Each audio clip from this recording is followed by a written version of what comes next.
네, 글로벌 전략가족 시간입니다. 오늘 유동원 유한타증권 글로벌 자산배분 본부장께서 나오셨습니다. 본부장님 안녕하세요. 안녕하십니까. 이번 주에 네. 많이 바쁘셨을 것 같습니다. 네, 많이 바쁘고 많이 힘든 한 주네요. 네. 예. 많이 기다렸는데요. 네네. 저희 그 빅테크 그런 여쭤보기 전에 큰 숲 미증시부터 좀 짚고 가겠습니다. 네. 2022년 이후 최대 급락을 맞았는데 오늘 크게 또 회복을 보이지는 못했어요. 네. 자, 변동성 위험을 보여주는 빅스 지수는 여전히 높고요. 미증시 실적 시즌 이제 지날수록 어떻게 진행될까요? 네. 자, 아무래도 지금 시장 자체를 보시면 나스닥이 고점 대비해서 거의 9% 가까이 하락을 했습니다. 7월 한 달 동안의 급락 현상이 나타나고 있기 때문에 참 대응하기가 어렵다고 느껴지실 수가 있겠습니다. 결국은 이게 지금 대선에 해다 보니까 또 상반기에 워낙 시장이 많이 올라갔고 나스닥 위주로서 20% 이상 급등을 하는 모습을 보여줬었기 때문에 그 부분에 있어서 어떤 되돌림 현상이 나타나고 있다라고 판단을 하고 있습니다. 대통령 선거의 월별 수익률을 보시면은 과거의 평균하고는 좀 다르게 움직이고 있어요. 무슨 얘기냐면 보통 상반기는 좀 쉬어가다가 하반기에 선거 전후로서 많이 올라가는 시장이 나오는데요. 녹색이 다 올라갔던 그런 달리인데 보시면은 상반기에 워낙 많이 올랐지 않습니까? 그래서 하반기가 좀 다른 모습이 나타나고 있습니다. 특히 이 7월 달을 보시면 중간에 이 녹색 바 차트인데 네. 올라가는 달인데 지금 많이 빠지고 있어요. 네, 왜 빠지냐면 보시면 확률적으로 54%의 확률로서 상승하는 달입니다. 그렇다 보니까 상승할 수도 있고 하락할 수도 있고 이렇게 지금 받아들여지고 있다라고 보시면 되겠고요. 또 변동성 자체가 이 선거에는 이런 모습이지만 다음 차트를 보여주시면 이제 빅스 지수라고 해서 S&P 500이 보통 대부분 8, 9, 10월 달에 크게 상승합니다. 이게 평균치고요. 1990년부터 2023년 사이에 어떤 평균치를 보시면 그렇다면 이렇게 변동성이 급등을 하게 되면 장은 빠지게 되다 보니까 사람들이 지금 이 대선 결과가 나오기 전까지는 변동성이 나오는 게 아니냐. 그래서 우선 수익 많이 낸 것부터 던지고 보자. 이런 모습이 나타나고 있다라고 보시면 되겠습니다. 자, 근데 저희가 제 경력으로서는 이런 변동성이 나타날 때는 그냥 엉덩이 무겁게 가만히 있는 게 더 중요합니다. 왜냐하면 장기적인 그림을 그려보고 판단하는 게 중요하겠는데요. 지금 전체적인 이익 증가율에 대한 추세는 보시면 1, 4분기에 EPS 증가율이 겨우 한 5%대였다면 지금 2, 4분기 실적이 나오고 있는 내용을 보고 있으면 거의 10% 가까이 증가하는 것으로 높아지고 있어요.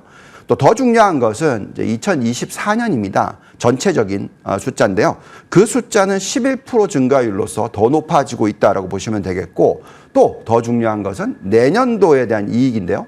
다음을 넘겨주시면 2025년에 대한 이익 증가율이 지금 어떻게 예측이 되고 있냐면 14.3%로 예측이 되고 있습니다. 그래서 이렇게 이익 증가율 자체가 계속해서 상승하고 있는 주기에 있다면은 이런 변동성은 시장이 계속해서 상승하기 전에 나타나는 현상이다라고 보시는 게 맞겠습니다.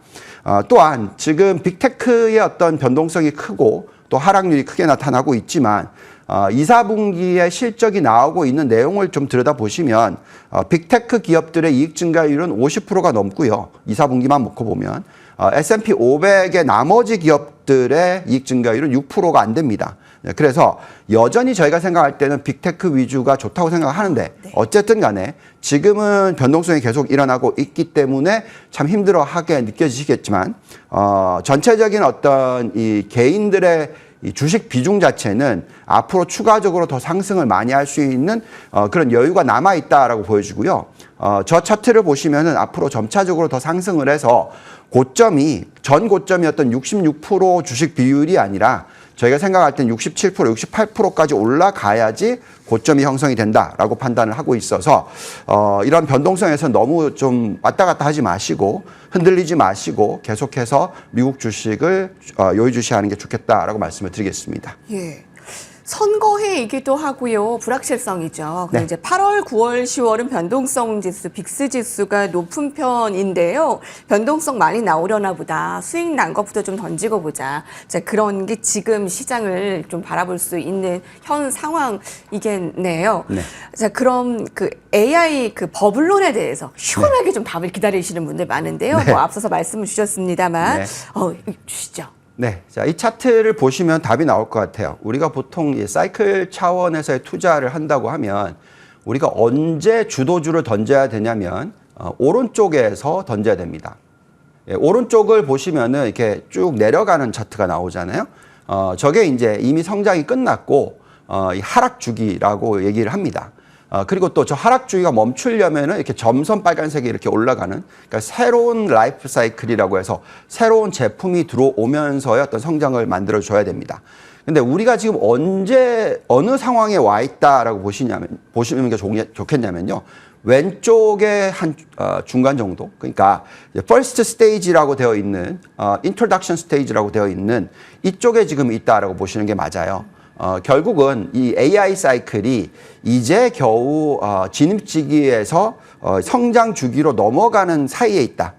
보통 이럴 때 한 번의 조정이 오긴 합니다. 아, 네. 예, 그래서 AI가 지금 끝났다고 생각하시는 사람은 제가 볼 때는 아무도 없어요. 예. 그냥 이번에 데이터 센터 이슈, 크라우드 스트라이크 이슈 때문에 뭔가 좀 문제가 있는 게 아니냐라는 의구심이 생겼다 뿐이지 앞으로 이제 성장 주기가 들어올 거라고 생각을 합니다. 자, 이런 가운데서 우리가 보고 있는 대형 기술주 12개의 상대적인 매력도를 구해보면 저희가 판단하기에는 여전히 아직까지도 갈 길이 멀다라고 판단하고 있습니다. 그래서 이런 가운데서는 우리가 계속해서 대형 기술주를 들여다봐야 된다라고 말씀을 드리고 있고요. 근데 이제 왜 그럼 이렇게 변동성이 나타나느냐? 아까도 말씀하셨듯이 이 트럼프가 당선이 될 가능성 또는 지금 이 다른 민주당 쪽에서의 당선 가능성까지도 얘기가 나오면서 헷갈리는 거죠. 예, 그런 가운데서 지금 보시면은 친환경 에너지 관련해서 트럼프도 이쪽에 대해서 좀 좋게 얘기하는 게 아니냐. 네. 자기는 전기차를 사랑한다. 네. 뭐 이런 얘기까지 나오다 보니까 이렇게 이 친환경 에너지 관련된 주가들이 움직이고 있는 건 사실입니다. 트럼프 하면은 고유 에너지에 대한 매력도가 높다라고 생각하실지 모르겠으나 지금 저희가 들여다본 도표상에서는 고유 에너지의 매력도가 그렇게 높게 나오지는 않아요. 그런 가운데서 금리가 떨어져 주고 또 정치적인 환경적으로 봤었을 때 신재생 에너지는 미국 쪽의 종목이라 그러면 들여다볼 만한 그런 타이밍이지 않을까라는 생각은 들기는 합니다. 아, 네네. 지금 에너지 쪽 말씀해 주셨는데요. 오늘도 뉴욕 시장 안에서 에너지가 가장 크게 올랐고요. 네. 자, 그러면 다음에 뭐 주목 섹터가 이제 에너지 쪽이냐, 이제 트럼프 트레이드와 관련해서 조금 비중을 뭐 가져가는 거 에너지 쪽 뭐 괜찮을까요? 네, 예. 아까도 말씀드렸지만 에너지 쪽에서는 전체적인 에너지 말고요. 네. 신재생 에너지 쪽에 대한 비중을 약 한 7, 8% 정도 가져가는 건 적절하다라고 말씀을 드리고 있습니다. 예, 그렇군요. 여러분, AI 버블 붕괴론에 대해서는 뭐 답이 나왔습니다. AI 사이클 성장 주기 그래프를 기억해 주시죠. 끝났다고 얘기하는 사람들은 아무도 아직은 없고요. 어려운 분들은 엉덩이 무겁게 좀 가져가는 전략을 권하시네요. 네. 자, 그럼 자꾸 이제 단도직입적으로 의견을 여쭙게 되는데 테슬라 네. 이제 실적 발표에 급락세를 보였는데 뭐 4분기 연속 너무나 실적이 좀 부진했기 때문에 현 시점 매수의 기회를 봐야 되나요? 아니면 보유 중이라면 좀 도망쳐야 할까요? 네, 정말 좋은 기회를 주고 있다고 저희는 결론 내려주고 있고요. 네. 자, 우선은 딱 보고 있으면 2분기 실적이 굉장히 안 좋은 것 같이 보여집니다. 한번 도표를 띄워주시면은 이 주당 순이익은 뭐 마이너스 43%예요. 워낙 많이 빠졌죠. 그리고 자동차 매출도 마이너스 7%입니다. 많이 빠졌죠. 네, 그래서 이걸 보고 있으면 이건 전년 동기 대비의 숫자로서 지금 나타나고 있어요. 그렇지만 저희가 이제 세부적으로 숫자를 들여다보게 되면은 상당히 많은 부분들이 분기적으로는 바닥을 잡았다라고 보시는 게 맞습니다. 지금 현재에 가장 걱정을 하고 있고 어렵게 느껴지고 있는 부분이 이 테슬라의 전기차 쪽이죠. 자동차 판매 쪽입니다. 근데 이 판매 쪽도 사실은 전 분기가 바닥이었고요. 이번에 나온 분기로, 그러니까 1, 4분기가 바닥이었고 2, 4분기의 분기로서는 오히려 바닥을 잡고 올라가는 모습이 나타나고 있어요. 예, 그래서 그 다음 테이블을 보여주시면 전체적인 큰 그림, 또 넘어가서요. 바 차트를 보여주시면은 전체적인 큰 그림이 나와 있습니다. 자, 이 큰 그림이 왜 중요하냐면 결국은 분기 대비해서 숫자가 중요하거든요. 지금 보시면 1, 4분기가 훅 빠졌다가 지금 2, 4분기가 올라가고 있죠. 그리고 전체적인 숫자는 가장 역대 최고치를 경신하고 있어요.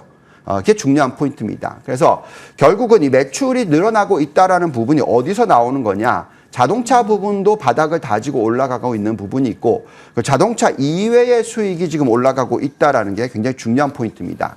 테슬라는 저희가 봤을 때 중장기적으로 AI 사이클과 이런 신성장 업종에 대해서 어느 정도의 수익 기반을 만들어내느냐가 주가를 판단합니다. 물론 지금 현재의 PER을 계산했었을 때 70배가 넘다 보니까 네. 평균적으로 매그니피센트 7, 빅 7 대비해서 2배 가까이 되는 PER이란 말이죠. 그런데 만약에 이익 증가율이 2배 이상이라면 이게 괜찮다라는 거죠. 그래서 아직까지는 그 정도의 이익 증가율을 보여주지는 못하고 있죠. 그렇지만 분기 대비해서로는 바닥을 다지고 올라가고 있는 추세가 나오고 있다는 게 중요하겠고요.